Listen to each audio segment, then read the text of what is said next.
प्रणाम सब गोटे के। हम शालिनी झा एक गौरी गीत लग उपस्थित छी, तो सुनू अहाँ सब। धन्यवाद।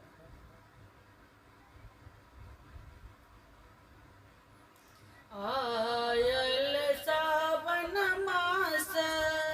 चमके बगान रे, आयल सावन मास चमके बगान रे, चलली सलोनी सिया, चलली सलोनी सिया, गिरजा पूजन रे, चलली सलोनी सिया, गिरजा पूजन रे, आयल सावन मास चमके बगान रे, चलली सलोनी सिया, चलली सलोनी सिया, गिरजा पूजन रे, चलली सलोनी सिया,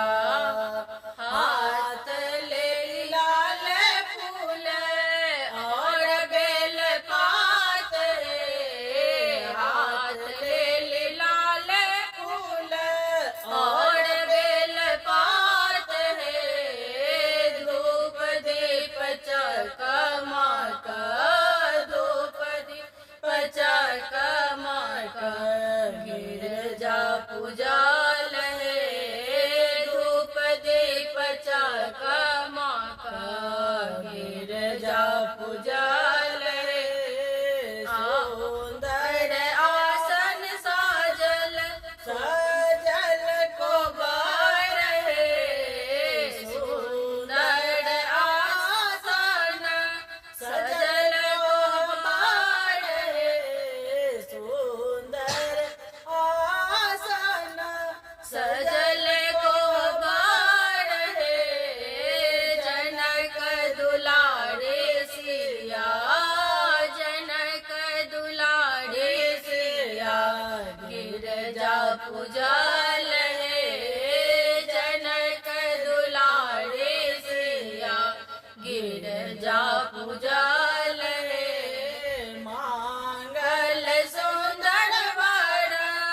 घर परिवार हे, मांगल सुंदर वर घर परिवार हे,